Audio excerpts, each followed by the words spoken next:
Sommet de la francophonie, les discours des présidents malgaches et français.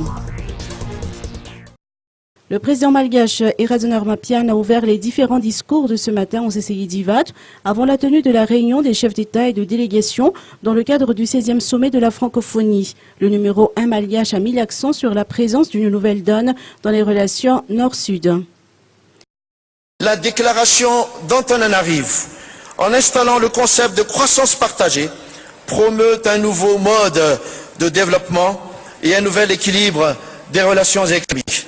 En mettant en valeur un développement responsable, elle propose une nouvelle donne des relations Nord-Sud par la création d'outils qui concilient équité sociale et rentabilité économique, prévision de l'environnement et création de richesses, choix et financement de nouvelles technologies et pérennité de l'action.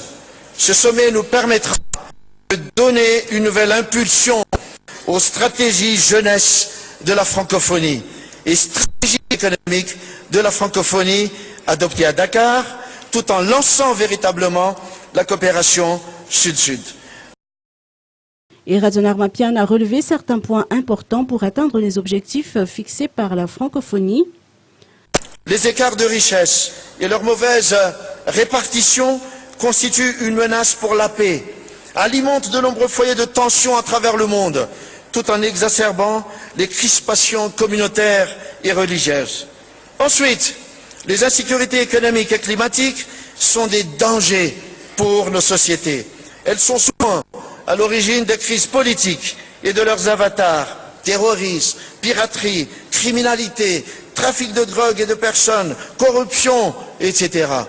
Et enfin, les vagues migratoires en provenance de l'Afrique et du Proche-Orient auxquelles nous assistons actuellement exigent des réponses politiques inclusives et un accompagnement économique de ces régions. Face à ces menaces, les valeurs défendues par la communauté francophone constituent des réponses efficaces. L'enracinement démocratique, l'éducation pour tous et le dialogue entre les cultures en sont les socles. Pour sa part, le président français François Hollande a mis l'accent sur la solidarité qui anime les pays membres de la francophonie. Mais notre organisation, c'est aussi un espace de solidarité. La première solidarité, c'est quand un de nos pays est dans l'épreuve. Et plusieurs d'entre nous ici ont été frappés par le terrorisme. Je pense à la France, forcément, mais aussi au Mali, à la Belgique, à la Tunisie, au Burkina Faso, à la Côte d'Ivoire et de tant d'autres.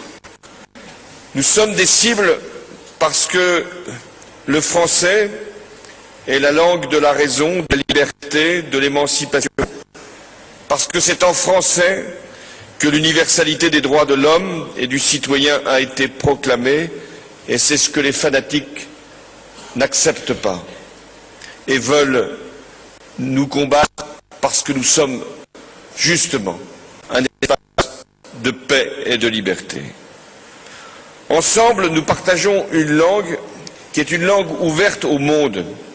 Comme le dit le poète Daniel Maximin, du français, le sang de tous les continents coule dans ses veines.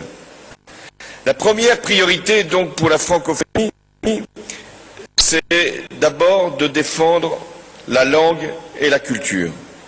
Le français est notre trait d'union, même si ici certains parlent aussi l'arabe, l'anglais, le wolof, l'arménien, le roumain et tant d'autres langues qui doivent continuer à être préservées, protégées. Nous revendiquons le droit à la diversité, le refus de l'uniformisme. Nous sommes pour la pluralité des modes d'expression, des opinions, des croyances, des convictions. Et c'est pourquoi nous devons être exemplaires pour exprimer toute la créativité du cinéma, de la littérature, de la poésie, de la chanson en français. Et nous devons tous y veiller dans nos pays, mais également dans les négociations internationales.